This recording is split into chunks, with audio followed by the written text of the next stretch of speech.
Nos pidieron que se respetara la voluntad de la familia de estar distantes de la familia, de permitir que esto fuera un momento de reencuentro con sus seres queridos.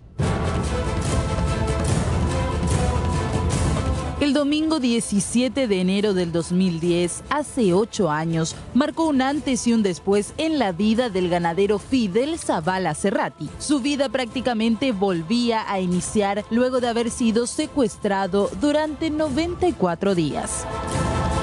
Luego de haber permanecido atado a un árbol durante este tiempo, custodiado por Alejandro Ramos e Isaac Burgos, Zavala recuperó su libertad y esto provocó la algarabía de la gente, quienes salieron a las calles con banderas blancas a festejar su liberación. Aquel domingo 17 de enero del 2010, Zavala recuperaba su libertad, con alrededor de 20 kilos menos y una figura visiblemente afectada por el secuestro. Él mismo dio tajantes declaraciones. Esto es una experiencia que yo no le deseo a nadie, pero tenemos que seguir adelante, tenemos que cambiar un poco los rumbos de este país, ¿verdad? De manera que espero que para la gente que está acompañando esto de cerca y que nos acompañó, nos dio su apoyo, ¿verdad? Que llegue un poco este mensaje en el sentido de que tenemos cambios importantes para hacer en el país, ¿verdad? Su rapto se había dado en el 2009. Eran las 18:10 horas del jueves 15 de octubre. Se necesitaron armas de guerra, bombas cazabobos y un grupo, la Banda Criminal del Norte, para llevar a cabo el secuestro de Zavala. Fidel fue tomado en cautiverio de su propia estancia La Mabel, ubicada en Paso Barreto, departamento de Concepción. El secuestro se llevó a cabo con minuciosidad. En un grupo comando liderado supuestamente por Manuel Cristaldo Mieres e integrado por unas 10 personas, estaba Magna Mesa, quien tuvo a su cargo la incursión en el establecimiento ganadero y el posterior rapto. Zavala fue alzado en su camioneta, que luego sería abandonada en el mismo predio, no sin antes dejar en su interior una sorpresa desagradable. Una bomba cazabobos se accionó cuando 2 efectivos policiales inspeccionaban el vehículo abandonado.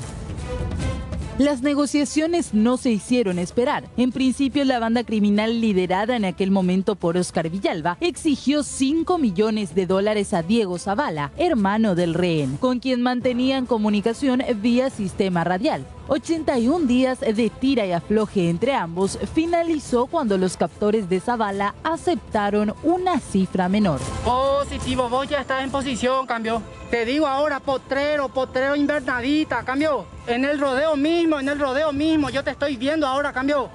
En el rodeo mismo te puse una bandera blanca. Vas a ver eso, cambio. ¿Vos no estás escuchando el avión? Te estoy escuchando y te estoy viendo. 300 grados. 300 grados. Tenés que dirigirte 300 grados.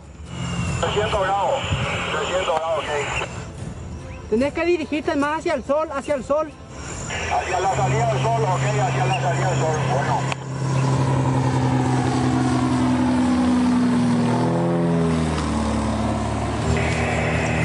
A ver, Julio. Espérate, muchacho. Aguardame un ratito. Ok, vamos a seguir girando despacito por acá afuera nomás. Cayó por una madera, pero creo que está todo bien. Cambio. Ok, Julio. Le van a lograr el yo. Aguardado la comunicación, voy a comunicarme con tu Yuyu. Algunas cositas que tenemos que terminar con él y en unos días ya estará libre, ¿entendido? Ok, Julio. El dinero cayó literalmente del cielo para los criminales. $550,000 americanos fueron arrojados desde un avión en coordenadas precisas dentro del mismo establecimiento La Mabel. Pero esa no fue la única exigencia. Fueron faenadas además 30 cabezas de ganado entregadas a comunidades indígenas del interior y a pobladores de la Chacarita, como una supuesta gentileza del Grupo del Norte. Varios allanamientos y aprehensiones se dieron en la zona norte en estos 8 años, pero los líderes del grupo criminal nunca fueron localizados. En la actualidad, solo Noel Adalberto Ovelar y Néstor Ocampos cumplen penas de 35 y 12 años de prisión respectivamente por participar como coautores del delito. Ahora, 8 años después, según declaraciones del propio Fidel Zavala en distintos medios, él continúa siendo víctima del secuestro a pesar de haber recuperado su libertad.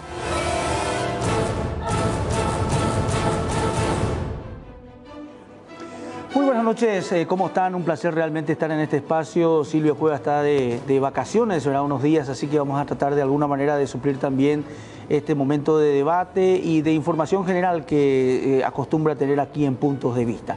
Vamos a los datos, ¿sí? Tempranito ya. Asunción, 25 grados 4 la temperatura, 25 grados rodeamos ahí.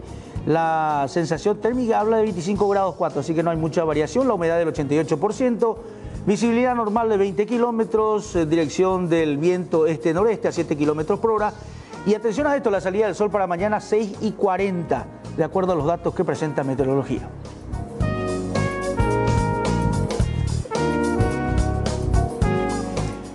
Bueno, realmente un placer esta noche tenerlo a Fidel Zavala con nosotros. Gracias, Fidel, por venir esta noche. Muy amable. Un gusto, Carlos. Un gusto.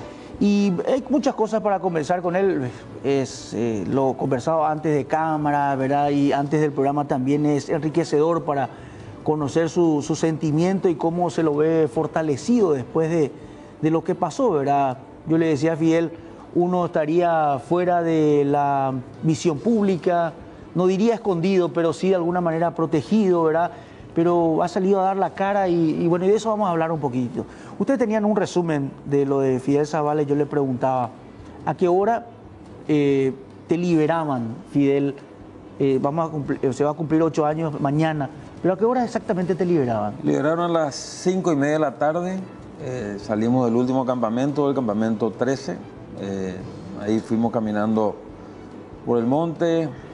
Me soltaron en el borde del monte, el Trementina estaba desbordado, lo crucé, fui caminando un trecho largo de agua porque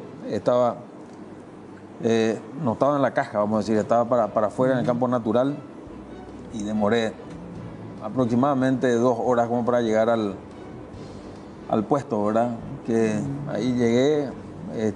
O sea, un puesto abandonado, vamos a decir. ¿Cómo te ubicaste hacia dónde ir? Ellos me explicaron, me hicieron cruzar el monte, una isleta, me dijeron vas a cruzar acá y después de ahí vos tenés que doblar a la izquierda, continuar siempre el borde del monte y vas a llegar a un puesto abandonado. Y ahí yo me ubiqué, ahí sabía dónde estaba. 17:30 llegaba a ese puesto 2 horas después. 2 horas después aproximadamente, para las 7, 7:30 estábamos ahí y entre que me puse en comunicación con mis hermanos y ellos llegaron, pasaron otra vez una hora y media, 2 horas. ¿Cómo fue la comunicación? Yo subí, me dieron ellos un walkie que habían levantado ellos cuando me secuestraron, ¿verdad? Y me dieron un walkie con la frecuencia y subí yo a la torre, vamos a decir, de un molino y pude contactarme con la gente. ¿Estabas con mucha fuerza caminar 2 horas? No estaba con mucha fuerza, ¿verdad? Pero la adrenalina, ¿verdad? Hizo con que no tuviese ningún tipo de enfermedad y vamos a decir, pudiese llegar a destino. Mi preocupación era de llegar realmente lo antes posible. Iba a un ritmo forzado y cada vez que me cansaba paraba. Llegar lo antes posible, antes que cierren la oficina, ¿verdad? Yo no sabía en ningún momento de que mis hermanos iban a estar al tanto de mi liberación y de que iban a estar esperando ahí en el momento de mi liberación en la oficina. Y de la cantidad de gente también que estuvo de alguna manera esperando. Jamás me enteré de lo que ocurría, ¿verdad? Yo estuve atado a un árbol la mayor parte del secuestro. De los 94 días habré estado 15 días o 14 días sin estar atado, vamos a decir. Después el resto sí, y bueno, el hecho de estar sentado mucho tiempo te debilita. Yo también les hice una huelga de hambre de 6 días. Vamos a entrar, o sea, desde la parte final hacia atrás. Hoy estamos 20:12. tenías, o sea, ¿sabías de repente qué hora era, cómo estaba pasando el tiempo? Digo yo para saber un día antes, ¿cuál era la sensación que tenías? Sí, yo me daba cuenta o sea, la noción de los días lo llevé hasta el día 40 y tanto, ¿verdad? Porque iba trabajando, después se me perdió un papel. ¿A qué hora amanecía? Teníamos noción, en el monte amanece un poco más tarde, o sea, entran los rayos del sol más tarde y se pone el sol más temprano. Vos vas viviendo y vas sintiendo eso de acuerdo a, si conoces un poco el monte, ¿verdad? Eso tiene un ruido de noche y un ruido de día, ¿verdad? Por las propias especies, ¿verdad? Hay especies que son nocturnas y tenés que conocer un poco, ¿verdad? ¿Y vos sentías que había movimientos diferentes esas horas antes a tu liberación o no? Nada. Horas antes de mi liberación, o sea, a ver, yo a esta hora estábamos caminando nosotros, sí, marcha forzada, y se fue, o sea, liviano de mercadería, digamos así, ¿verdad? Con lo justo y necesario, porque ellos tenían que liberarme y salir como para encontrarse el otro grupo, ¿verdad? Estuvimos caminando 2 días para mi liberación, un poco más de 2 días, ¿verdad? Porque arrancamos a la tarde, serían 2 días y tanto. Comiendo solamente leche condensada y coco. ¿Podría ser que te estaban acercando hacia el lugar donde te iban a liberar? Por supuesto. Así mismo, 2 días de caminata. Día y medio. Digo 2 días porque nos mudamos en campamentos previos, ¿verdad? Pero la caminata efectiva donde se separa el grupo. ¿Cómo se separa el grupo? Era un grupo grande, ¿verdad? Y quedan 3 conmigo, ¿verdad? Y el resto del grupo va ¿Con 3 hasta el final de tu liberación? Con 3 hasta el final de mi liberación, sí. ¿Vos recordás quiénes eran los 3? Coco Bernal, Nimio Cardoso y Gabriel Zárate Cardoso, sí. ¿Te dicen algo aparte de las indicaciones cuando te liberan? Yo realmente estaba preocupado porque en algún momento pensé de que me iban a volver a retener, ¿verdad? Porque, a ver, uno nunca sabe qué le va a ocurrir con esta gente que realmente son delincuentes. ¿Pero ¿verdad? te adelantaron que te iban a liberar? No, me habían adelantado que me iban a liberar en una fecha X que no cumplieron, ¿verdad? Eso se postergó aproximadamente 5 días más, ¿verdad? Y esos 5 días más hicieron con que yo me ponga, ¿verdad?, en un estado diciendo, bueno, esto no están cumpliendo, esto me están mudando de lugar, etcétera, etcétera. Jamás pensé de que me iban a estar largando en otro lugar distinto a los campamentos que tuvimos, ¿verdad? Pero pensabas que de repente el desenlace podría haber sido otro, o sea, que vos sentías en esa caminata, ¿me llevan a liberar? ¿O pensabas también que podría ser otro final? Carlos, 24 horas tu cabeza está trabajando. Vos pensás lo mejor y pensás lo peor. Tu cabeza está trabajando permanentemente. Qué bárbaro, qué bárbaro. ¿Y vos tenías conocimiento que se cumplió con el pedido de ellos? Sí, yo tenía conocimiento, porque cuando se hizo el pago del rescate, cuando el avión tira el dinero del aire, se escuchaba el avión volando. Y en el último pasaje hace un pasaje prácticamente encima nuestro, muy lejos del lugar donde cayó, ¿verdad? Fue una sencilla coincidencia, ¿verdad? Pero pasa arriba nuestro prácticamente. Y ahí vos sentiste, bueno, se está cumpliendo con eso. Se cumplió. Se cumplió. Ahí sí. Aquí fue una reacción, Fidel, creo que después pudiste ver y pudiste sentir la reacción de la ciudadanía. Muchísima gente que sintió todo ese proceso tuyo de 94 días y creo que como nunca la gente salió a reaccionar. Creo que mucha gente dio esa fuerza de poder recuperarte, Fidel.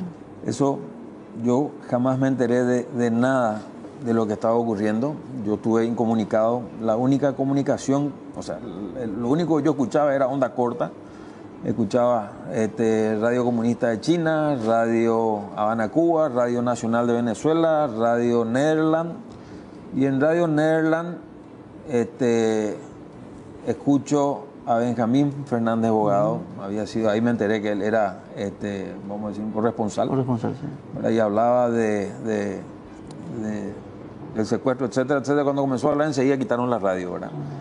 Cuando yo llego al aeropuerto, me reencuentro con mi familia, y al salir encuentro una manifestación ciudadana Impresionante, le pregunto a mi señora qué es eso y me dice, Fidel, no te haces idea de lo que pasó acá.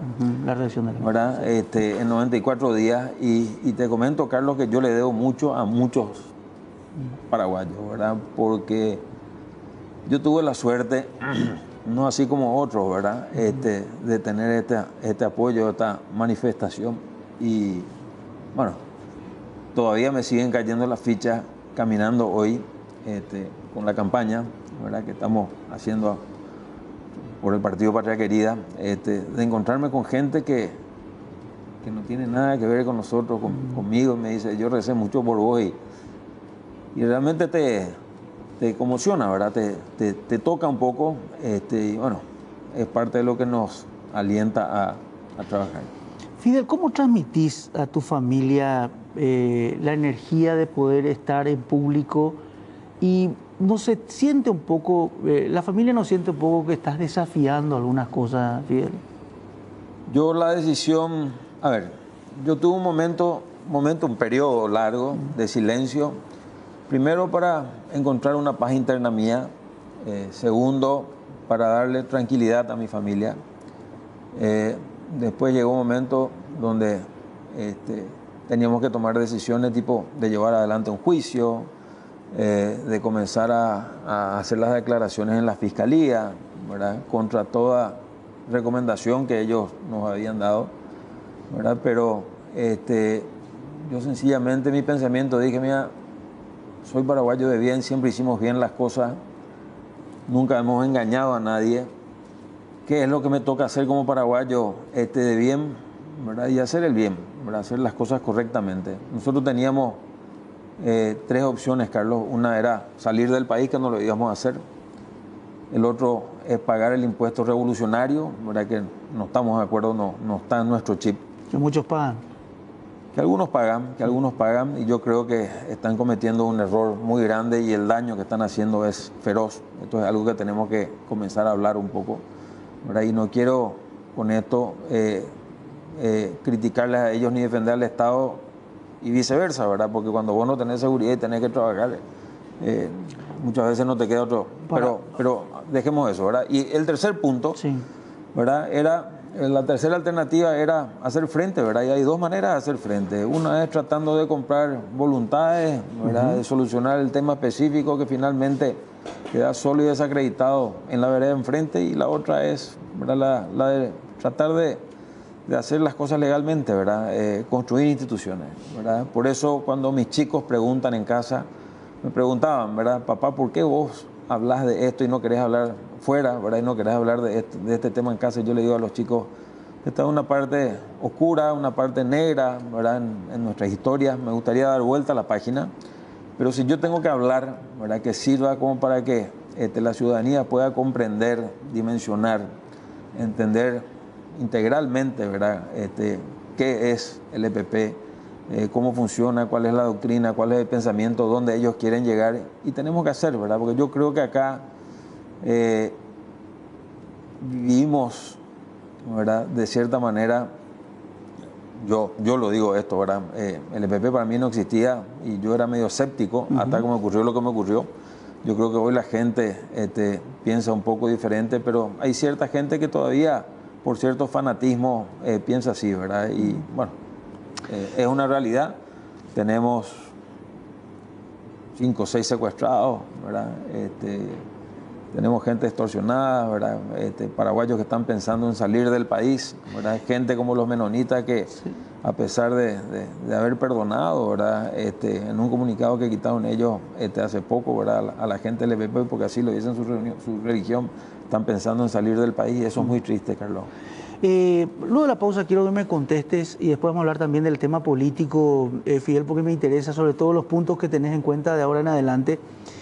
La FTC debe desmantelarse, debe continuar, debe estar a cargo de militares, a cargo de policía. En un minuto, por la experiencia que tenés y por las consultas y por seguramente cómo te preparaste para afrontar eso. Y sobre todo, saber hacia dónde apunta eso. ¿Cómo lo ves? En segunditos vamos a hablar de eso con Fidel Zavala. Con alrededor de 20 y una figura.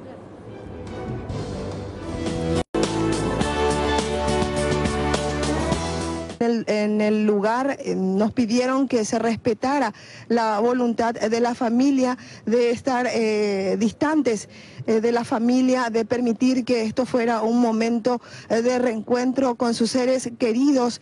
No hay posibilidades hasta el momento de acercarnos. También personal de antisecuestro ya se está yendo para el lugar, está preparado un fuerte dispositivo policial para acompañar a la comitiva que estaría trasladándose hasta el barrio Santísima Trinidad. Si Cachito nos puede acompañar para acercarnos hasta la entrada y vamos a tener una mejor imagen. Ya están los vehículos apostados en el lugar. Existe un vallado para los medios de comunicación en este sector para no permitir el acceso. Lo vemos también a un ministro del Interior muy sonriente, él ha acompañado a Fidel Zavala hasta este lugar. Ya también los militares se están acercando al lugar para resguardar la seguridad. Están los pilotos también. Hay efectivos policiales de la agrupación especializada que están en el vallado. Diego Zavala está también muy cerca de su hermano. Siguen en los abrazos de la familia. Hablábamos con la mamá. La mamá de Fidel nos decía que ella se enteró aproximadamente a las 21 horas de ayer de que fue liberado su hijo, que las primeras palabras que le dijo fue: mamá, estoy bien, estoy muy bien, mamá, no te preocupes. Y a partir de ese momento ya pasó al teléfono a la esposa de Fidel Zavala. Eso es lo que nos relataba hace instantes la madre de Fidel Zavala. En este momento con otro familiar se están abrazando. Están ya empezando a acercarse. Está también el comandante de la Policía Nacional. Hay una camioneta donde ellos permanecieron en ese sitio y no se están movilizando. Compañeros, momentos de mucha emoción realmente se está viviendo aquí en el grupo aerotáctico. Muchos familiares llegaron hasta este lugar. Vemos también al viceministro de Asuntos Políticos del Ministerio del Interior, al encargado de inteligencia del Ministerio del Interior, a Amarilla, que están también en el sector donde posan las aeronaves. Justamente en ese lugar, a unos 20 pasos aproximadamente, es donde posó la aeronave UH con el ministro del Interior, con el hijo de Fidel Zavala, el hermano, y a partir de ese momento la familia permaneció por unos instantes a unos 70 metros aguardando que él camine, pero la emoción fue más grande y todos corrieron hacia el sector donde está en estos momentos la familia reuniéndose con Fidel. Dijeron: Fidel Zavala no va a estar dando declaraciones aquí en el grupo. Momento del relato de Blanca López. La emoción era como para no cortar el relato y sobre todo la expectativa que hay. Esto lo seguíamos en vivo y en directo. Era una emoción realmente ver todo eso. Antes de ir a la respuesta de la FTC, unas cuestiones que tienen que ver con lo último que ocurrió con el famoso tema de los panfletos diseminados en la zona donde dan las indicaciones de dónde encontrar a Abraham. Esto que vemos ahora es digamos que, si bien, esto para mostrar un poquito, este lado tenía el mensaje donde decía, y en Google daba el mapa donde podían encontrar el cuerpo de Abraham. Al otro lado aparece estas, podemos ir otra vez a las imágenes, ahí, esto. Al otro lado de esa nota aparece esto: prometimos dar una salida al caso de Abraham Fer y estamos cumpliendo. Próximamente liberaremos a Benny Blatz y Frank Heber. Eso, según los investigadores y la gente que consultamos, contiene un panfleto, los dos lados. O sea, hoy se da a conocer las dos partes. La primera, que ya conocíamos antes, que es cómo llegar al lugar donde está el cuerpo de Abraham. La otra parte es esta indicación que ahora aparece, que lo que habla un poco es que estar expectante a la liberación de Blatz y de Heber. Hay un segundo panfleto, y se habló mucho que en un principio había 8 panfletos. Lo que nos explican aquí es que hasta ahora en la investigación hay 2 panfletos, distribuidos en 4 lugares, que al juntar todos para la investigación se suman 8. Pero hay 2 panfletos copiados en 4 partes, o sea, 4 hojas de cada uno de los panfletos. Por eso suman 8. En total dice la investigación que hay 2 nada más. En el segundo panfleto, que aparece también en uno de los lugares, en 4 lugares, aparecen algunas indicaciones para los colonos. Dicen que hay algunas cosas que tienen que cumplir. Y lo que nos dicen ahora también es que en ese panfleto aparece algo relacionado al ganadero Pedro Galli, en donde en principio mencionan que él cumplió con el tema de la exigencia que había de a Pedro Galli, ¿verdad? Pedro Galli, que es era cuando eso, o sea, todavía de la ubicado, dice ganadero denominado Terobebé, propiedad de Galli, ahí está, ubicado en el departamento de San Pedro. La salida de él del lugar de los indígenas es entregarle las vacunas, el ganado, todo lo que pedían. Cumplió esa parte. Y hacen el relato en ese panfleto. Y al final del panfleto dicen que Galli está marcado. ¿Por qué? Porque al final denunció, habló de ellos, se comportó mal. Eso es lo que dice el panfleto en una parte. Yo le consultaba a los investigadores si en este momento tiene resguardo Pedro Galli a consecuencia de ese panfleto que aparece. Ellos dicen que él tiene resguardo en la estancia. ¿Será suficiente o no? Bueno, eso es lo que aparece hoy con referencia también a estos panfletos y sobre todo algunas indicaciones que dan. Yo no sé si en esa época y a vos te hablaban de te liberamos y tenés que cumplir tal cosa. No, ellos me dijeron no recurras a la policía y no recurras a la fiscalía, ¿verdad? Fueron las únicas indicaciones que nos dieron, ¿verdad? Fuera de algunos amedrentamientos que hicieron por mensaje de teléfono, después nosotros escuchamos algunas cosas en la comunicación en nuestras radios internas, ¿verdad? Que dejamos usar las radios, vamos a decir, y quedó todo ahí, Carlos. Ahora, FTC, así como está, ¿debe continuar de esta manera? Mira, hay una discusión grande sobre el tema del FTC y mucha ansiedad de parte de la gente sobre el tema de los resultados, ¿verdad? Bueno, yo separaría un poco el tema FTC en 2 partes, ¿verdad? Una es la parte del combate al grupo armado propiamente dicho, y la otra parte sería, vamos a decir, presencia del Estado en una zona donde realmente la gente está poniendo en peligro sus vidas, ¿verdad? Patrimonio, la integridad, la familia. Entonces, yo separaría en 2 partes, ¿verdad? Desde el punto de vista de seguridad y presencia del Estado, yo creo que la FTC tiene que continuar y está cumpliendo. Si bien en muchas redes, en muchos medios sociales, muchas críticas. Hemos acompañado que hay muchas críticas falsas, ¿verdad? Porque dice que la gente se siente inseguro con ellos ahí, de que hay tortura, de que hay etcétera, etcétera, y vos preguntás a la gente en el norte y la gente dice, no, queremos que siga, ¿verdad?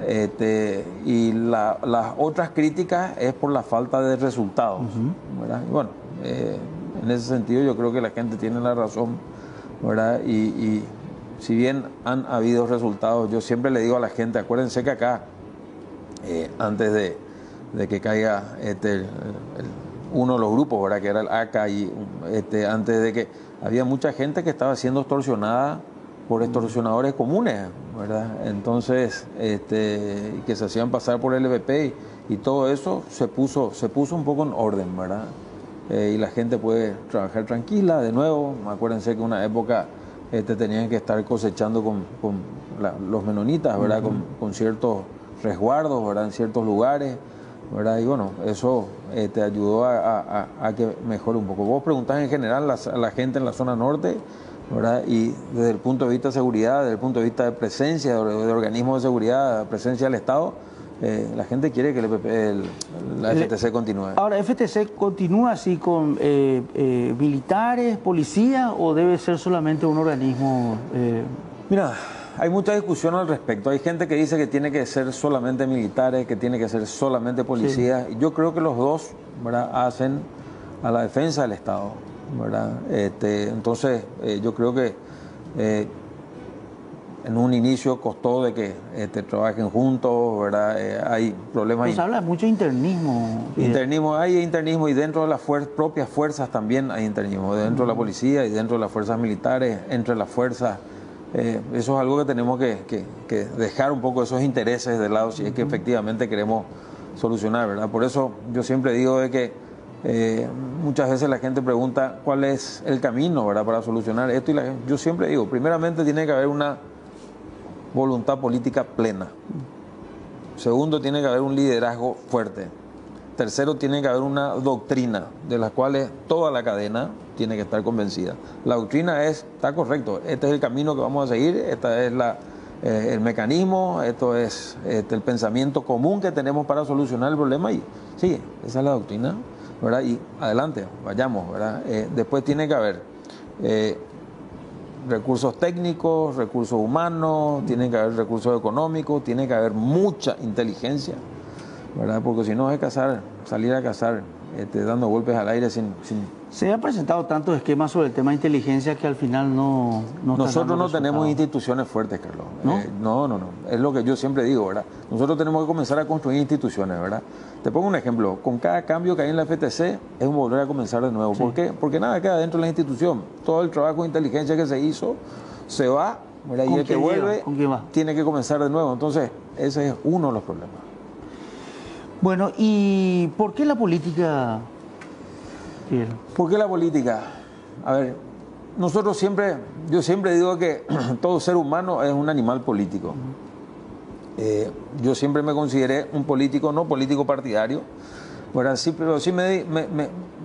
siempre me gustó entender de por qué, ¿verdad?, el Paraguay, siendo un país de oportunidades, ¿verdad?, estaba en las condiciones que estaba, ¿verdad? Siempre discutimos temas políticos, activamos nosotros en los gremios, ¿verdad? Yo arranqué muy temprano en los gremios, fui miembro de primeramente comisario en las exposiciones, miembro de comisiones técnicas, después integré directivas de asociaciones de criadores, presidencia de asociaciones de criadores, trabajé en la rural, en comisiones de trabajo, fui vicepresidente de la rural, y siempre interactuamos mucho con el sector público, ¿verdad? Y vimos que a medida que el sector público se involucraba o se empoderaba o trabajaba en conjunto, ¿verdad?, las cosas comenzaban a funcionar en este país, ¿verdad? Bueno, y eso, digo, ¿verdad?, es así, ¿verdad? Y podemos colocar como ejemplo muchos organismos, ¿verdad? Cuando ocurre lo que ocurre, yo tomé la decisión de decir, todo lo que nosotros tenemos, ¿verdad?, no nos sirve, el futuro de nuestros hijos yo no quiero que sea, ¿verdad?, lo mismo que me pasó a mí, ¿verdad? Y entramos a nosotros con un desafío de tratar de construir un país, de tratar de construir instituciones, ¿verdad? Ni bien a mí me habían liberado en una entrevista que hice en FM Trinidad, donde habían varios medios de prensa 8 años atrás, ¿verdad? Sí. Yo dije que el problema del EVP no es solamente el combate al grupo armado, ¿verdad? Pasa por un combate integral. Mientras nosotros no solucionemos el tema de la pobreza, ¿verdad?, de la gente necesitada, de la gente que perdió la esperanza, esta gente va a seguir teniendo un caldo de cultivo, ¿verdad? Vos como Estado, si le das la oportunidad a todos por igual, ¿verdad?, pero oportunidades verdaderas, ¿verdad?, a todos por igual, yo creo que las cosas van a solucionarse, ¿verdad? La gente tiene que tener una luz de esperanza, ¿verdad? Cuando la gente está desesperanzada es cuando uno toma este tipo de decisiones, Carlos. Ahora, imagínate que entras al Senado, pero entras en un Senado donde hay muchísima gente que ya estaba, Fidel. Las listas no son, mira, para decir algo, bueno, acá cambiamos. Por eso yo siempre digo, Carlos, el Paraguay necesita de gente, vamos a decir, que realmente coloque como prioridad el país, ¿verdad?, no su interés particular. Si nosotros entendemos un poco las cosas como ocurren, y yo siempre le digo a los muchachos, pero no puede ser que la ley de APP no se haya aprobado, no puede ser que no se haya aprobado el presupuesto y tengamos que trabajar en el 2017, me refiero, era el año que pasó, ¿verdad?, y tenemos que trabajar nosotros con el presupuesto del 2016. Finalmente es toda una fantasía y son todas politiquerías o contras políticas o maneras de decir vamos a hacer oposición, ¿verdad?, y es por falta de diálogo del Ejecutivo, ¿verdad?, y es por falta de madurez, ¿verdad?, del Legislativo. de la oposición me refiero, ¿verdad? Entonces, cuando yo digo vamos a hacer nosotros una oposición madura, una oposición sensata, una oposición coherente, yo me refiero a eso, ¿verdad? Nosotros vamos a ser pro país, ¿verdad? Pro gobierno, y entiéndase, no es pro Cartes o pro Lugo o pro Federico Franco o pro González Maqui o pro Mario Abdo Benítez o pro Efraín Alegre, ¿verdad? Sino que vamos a hacer nosotros pro país, porque a medida que al gobierno o al país le vaya bien, a todos los paraguayos le va bien. Y pongo como ejemplo siempre, para darte una muestra de esto, ¿verdad? Patraquería en el 2003, cuando se trata la ley de adecuación fiscal, Patraquería revisó, hizo las correcciones, ¿verdad? Y apoyó, ¿verdad?, esa iniciativa. Y en ese momento le llamaban el impuestazo y de que el país iba a quebrar, y Paraguay estaba al punto del default, no tenía crédito ni credibilidad en ningún organismo internacional, ¿verdad? Y todas las recomendaciones venían en el sentido que teníamos que hacer, ¿verdad? Es más, lo que se pactó políticamente en aquella oportunidad no se terminó de cumplir, se terminó de cumplir ahora, ¿verdad? El tema de responsabilidad del gasto público, ¿verdad? El tema del tope fiscal, ¿verdad? El tema de, ¿cómo se llama?, de renta personal, de manera de poder cruzar toda la información, ¿verdad? Y tener una base tributaria ampliada. Y pasaron de eso 15 años. Sí, 15 años. Entonces, Carlos, necesitamos nosotros, yo creo que un país se construye a partir de políticas públicas serias y responsables. Gracias, Fidel, por estar esta noche. Dale, Carlos, mucho gusto. Bueno, y mañana seguramente va a ser motivo también. ¿Mañana hay alguna actividad? Mañana a las 5 de la mañana, 4:30 salimos para Caguazú, volvemos a la noche porque tengo compromisos. ¿Pero dentro de la actividad política o vas a tener algo especial con referencia a lo ocurrido hace 8 años? Dentro de la actividad política, sí, ¿verdad? Y después viajamos a Itapúa. Tenemos ya nuestro calendario para los 96 días restantes que nos quedan para llegar al Senado. Cuando yo le digo a la gente, queremos entrar en cantidad y en calidad. Calidad, yo les aseguro, y en que entremos en cantidad depende exclusivamente del electorado, porque es la única forma que vamos a poder gravitar políticamente. Gracias, Fidel, muy amable. Bueno, Fidel Zavala con nosotros, evidentemente mañana va a ser una fecha muy especial para él y bueno, queríamos tener también este recuento en este día. A horas nada más de poder hablar, una fecha muy especial, 17:30, un horario muy especial para Fidel Zavala hace 8 años, será el día de mañana.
Bueno, estamos en compañía de esta segunda parte ya de Punto de Vista con Víctor Álvarez. Después de mucho tiempo nos encontramos con Víctor, hoy jefe del Departamento de Análisis y Previsión del Tiempo. Me acuerdo cuando hacía el pronóstico del tiempo, ¿verdad? En Canal 13. ¿Cuántos años ya, Gallo? Eso hace muchísimo ya, ¿eh? ¿Hace cuánto le conocemos a Víctor, ¿verdad? Cuando... 15 años. Hace 15 años ya hacía el... Después entraron las modelos, ¿verdad? Bueno, entraron a arrasar. Entraron a arrasar y Víctor quedó y después volvió otra vez, Víctor. Después se le... Bueno, Víctor, esta semana fue terrible. El fin de semana, y hablamos un domingo, veíamos imágenes de lo que acontecía con el tema de salvar a la gente de la inundación. Nosotros tuvimos el fin de semana con el programa Pulso Urbano y también en C9N, en los noticieros, en la zona del Bañado, donde la gente desesperadamente estaba tratando de salir del lugar. Y bueno, así que te convocábamos hoy para decir, bueno, ¿qué es lo que podemos comentarle a la gente? ¿Qué es lo que está pasando? Y sobre todo, el pronóstico, ¿qué pasará, verdad? Porque hay que ver un poquito esas predicciones. Hay gente que dice, no, va a bajar esto, me va a quedar nomás, o hay que prepararse y salir del lugar, Víctor. Sí, bueno, antes que nada, muy buenas noches a todos. Un gusto realmente estar compartiendo contigo este noticiero. Agradecerte desde la Dirección de Meteorología la oportunidad de poder dar un poco la versión oficial acerca de qué es lo que está pasando y qué es lo que va a pasar principalmente, ya que existen informaciones encontradas, tergiversadas últimamente, entonces es una muy buena oportunidad para poder llegar a nuestros principales usuarios, ¿verdad? Que es el público, ¿verdad? La crecida del río Paraguay es indudablemente el tema del momento, ¿verdad? El que está causando estragos nuevamente en Asunción. Es así, el río está muy por encima de su nivel normal, de que debería de estar en esta época del año. ¿Cuánto está hoy, ahora? Hoy había amanecido esta mañana con 5 metros con 48 centímetros. ¿Y está cuánto más de lo que tiene que ser?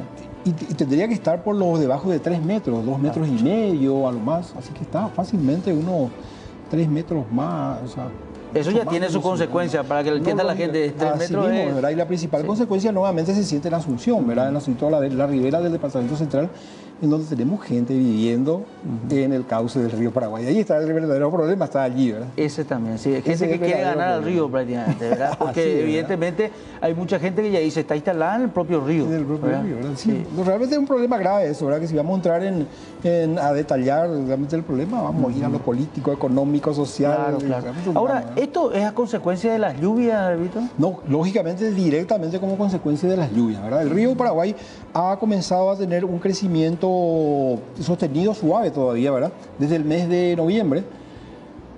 Desde ahí comenzó a crecer, ¿verdad? Desde ahí no paró de crecer. Pero los primeros meses de noviembre y primeros días de diciembre ese crecimiento ha sido suave, ¿verdad? Eso ha permitido a la gente ir reubicándose, ¿verdad? Pero últimamente en el mes de diciembre, mediados de diciembre y finales de diciembre, se han registrado, como te mostré recién, precipitaciones muy importantes en la cuenca media del río Paraguay, específicamente aguas arriba del puerto de Asunción, ¿verdad? Específicamente áreas de San Pedro, Concepción, Presidente Hayes, Alto Paraguay. Te decía que ha llovido, por ejemplo, un dato, 119 milímetros en Puerto Casado entre el 20 y el 31 de diciembre. Eso es mucha precipitación, ¿verdad? Prácticamente lo que debería de caer en el mes. Por ejemplo, Concepción tuvo 131 milímetros de precipitación. San Estanislao también tuvo una precipitación de más de 100 milímetros. Y todo eso se dio prácticamente 1 o 2 días. O sea, prácticamente toda esa agua vino a arrasar con todo lo que se encuentra abajo, ¿verdad? Que es justamente el puerto de Asunción, ¿verdad? Ahora, ¿y qué pasa? Si uno mira, por ejemplo, estamos viendo que los fines de semana se viene con toda la lluvia. ¿El pronóstico qué dice? Víctor? Sí, eso es muy importante, ¿verdad? Eso es muy importante aclarar. De hecho, el río ya está causando muchos problemas. Sí. Y una información muy importante y urgente es que lo que va a pasar de ahora en más, de aquí en el corto plazo, y tal vez ya no tan importante en el largo plazo, ¿verdad? ¿Qué es lo que va a pasar en esta semana que viene, el fin de semana? Sí. Y bueno, lastimosamente te tengo que decir de que no hay un bendito viento del sur que pueda venir a limpiar todo este bochorno húmedo que tenemos actualmente en nuestro país. Por lo tanto, cualquier sistema de tormenta que se genere bajo estas condiciones tiene la capacidad o un alto riesgo de que vuelva a generar precipitaciones como las que tuvimos el fin de semana. Si eso ocurre, aguas arriba del puerto de Asunción, entre San Pedro, Concepción, Presidente Hayes, es probable que el río vuelva a crecer fácilmente.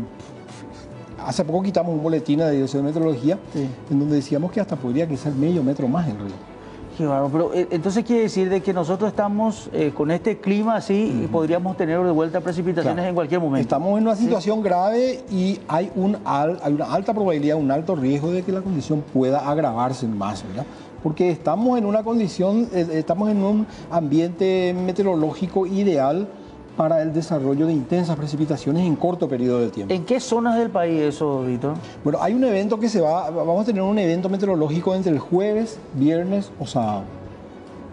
Todo indica de que en cualquiera de esos días se van a registrar nuevamente intensas precipitaciones. Es posible que sean similares a las que tuvimos el fin de semana pasado. Y es posible que se dé aquí nuevamente también. Estamos en el camino de la tormenta. O sea, ¿ese anuncio ya se dio como alerta o no todavía? Justamente en la página de la Dirección de Meteorología, en la parte de los comentarios, allí hay un comentario que diariamente el pronosticador está actualizando y va haciendo un énfasis justamente sobre los niveles de precipitación que pueden darse, ¿verdad? Hacemos hincapié específicamente a la cantidad de lluvia que puede caer, porque ese es el tema del momento, ¿verdad? Claro, ese es el riesgo mayor, ¿verdad? Tu pronóstico anuncia prácticamente jueves, viernes y sábado lluvia. Sí. Y fíjate como que le damos precipitaciones ocasionales de tormenta eléctrica. O sea, es seco, no hay nada de dispersa, no hay nada de chaparrón, no hay nada que minimizar allí, ¿verdad? Y es el periodo en donde puede volver a registrarse intensas precipitaciones, precipitaciones violentas, mucha lluvia en corto periodo de tiempo que puede generar inundaciones repentinas. O sea, esto quiere decir que para la gente que dice va a bajar enseguida el agua, es mejor salir del lugar, Víctor. Y bueno, ese es el pronóstico que tenemos ahora, ¿verdad? Ahora ya la gente va a saber. No, claro, pero digo nomás porque lo que pasó el fin de semana, el domingo, si bien se anuncia de que va a haber precipitaciones, parece que se le deja a la gente hasta última hora, ¿verdad? Y la gente queda en el agua. Siempre uno espera última hora, ¿verdad? Siempre uno espera última hora y bueno, ojalá que no tengamos que. ¿Y esto es solamente un evento para vida, un evento para esta semana o la próxima semana puede ocurrir algo similar, Víctor? Bueno, ese es hablando en el corto plazo, ¿verdad? Dijimos de que de aquí a una semana hay un alto riesgo todavía que el río pueda tener un crecimiento muy abrupto. ¿Qué es lo que puede pasar la siguiente semana? Lo mejor que puedas hacer es recurrir siempre a la página web de la Dirección de Meteorología y en la parte de comentarios donde siempre vamos a estar. Creo que el próximo lunes seguramente vamos a volver a actualizar un boletín hidrometeorológico, ¿verdad? ¿Cuándo diría uno, si vos decís el sol sería permanente, hay una posibilidad de que ustedes puedan pronosticar eso? No, claro que sí, claro que sí. O sea, ¿cuál es la temporada donde ya no sufriríamos esto? Realmente estamos en la temporada en donde normalmente las precipitaciones siempre están por encima de los 100 milímetros mensualmente, ¿verdad? El problema es que esos 100 milímetros, si cae 30 en una semana, la siguiente otro 30 y en la otra siguiente otro 30, no se siente. Pero lo que pasa es que se están registrando eventos muy violentos. Ese es el problema principal que estamos teniendo. Y estamos viendo los meteorólogos que la condición no va a cambiar mucho todavía de aquí a la siguiente semana, ¿verdad? O sea, toda la humedad va a seguir quedándose. No hay perspectiva de que un viento del sector sur, por ejemplo, pueda venir a limpiar todo esto, como te decía. Así que el riesgo todavía por el momento se mantiene alto. Claro, una consultita de una periodista que pregunta permanentemente y no sabe cómo. ¿Hectopascales para qué sirve dentro del...? Porque siempre te dan hectopascales. El hectopascal es una unidad de medida de la presión atmosférica. Pero significa, por ejemplo, a mí me pasó ahora, Fabio, te consulto yo, pues de repente hay que aceptar la ignorancia que uno tiene de repente, y me pone hectopascales dentro del metro. Yo tengo que decirle a la gente que cuando le menciono hectopascales. Realmente... No me dice que no sirve para nada. No sirve para el meteorólogo es todo. Para el meteorólogo es todo, pero para el común de la gente realmente no tiene demasiado significado. O sea, hace falta... Es muy importante también para la aeronáutica, ¿verdad? Porque los aviones cuando van a aterrizar regulan su altímetro y le indica a qué altura está de acuerdo a la presión atmosférica. Es un dato muy importante para la seguridad aérea, por ejemplo, ¿verdad? Pero para el común de la gente que está por ahí en su día de trabajo, va a tomar su TR, claro, porque es demasiado importante. Me parece, o sea, salida, intensidad, el viento, acá no me parece, ¿verdad? Pero de repente aparece hectopascal, por eso preguntaba yo si es que tenía alguna... O sea, cuando yo le digo eso, ¿qué le digo a la gente? ¿Verdad? ¿Va a llover, no va a llover? ¿Verdad? En ese sentido nomás. En realidad muchas veces importa la tendencia, ¿verdad? A veces sí, a veces mucha gente tiene el barógrafo en su casa y dice cuando el barógrafo le está indicando que la presión está bajando, eso quiere decir que muy probablemente llueve la próxima hora, ¿verdad? Son a veces pronósticos que en algunos casos resultan, ¿verdad? Claro, y algunos que de repente ahora lo están pegando en todo, ¿verdad? Porque lastimosamente el tema de las lluvias se está generando. En el sur del país generalmente ocurre esas tormentas muy fuertes, ocurrió en Encarnación, de vuelta con viento. También son fenómenos que ocurren acá y ocurren también en esa zona. ¿Por qué? ¿Porque es un paso o por qué? Mira, Paraguay está en una latitud en donde todo el año es una lucha entre dos masas de aire. Una que se encuentra, es más templada del lado argentino, y la otra que es más tropical, que está más al norte de Paraguay. Siempre estamos en esa zona de transición. Y esa zona es la zona que normalmente se generan tormentas. Por eso estamos nosotros en un lugar en donde estamos altísimos en el ranking de tormentas severas, ¿verdad? Todo el año. No escapamos ni un solo mes de las tormentas severas. Así que... Bueno, nos preparamos esta semana, entonces... Víctor, Sí. suerte que te trajimos, entonces, así ya que vamos a alertar jueves, Así viernes y es, sábado con lluvia. Con alta posibilidad de que haya mucha lluvia de vuelta y, por supuesto, va a tener incidencia directa en el nivel del río Paraguay. Bueno, gracias, Víctor. Muy bien, señor. Gracias, muy amable. Un placer. Bueno, ya saben entonces, para la gente que está en esa zona de las riberas, ¿verdad? Y algunas que están inclusive ahí en la parte del río, que hay que salir de esos sitios y ojalá que puedan ser reubicados también. Bueno, hoy para mí un placer haber tocado dos temas importantísimos, uno con Fidel Zavala y ahora con Víctor. En segunditos llegan las noticias, está Lorenzo, está Solans, así que van a tener, por supuesto, todas las informaciones del día en minutitos aquí en C9N y también lo pueden ver por Paravisión.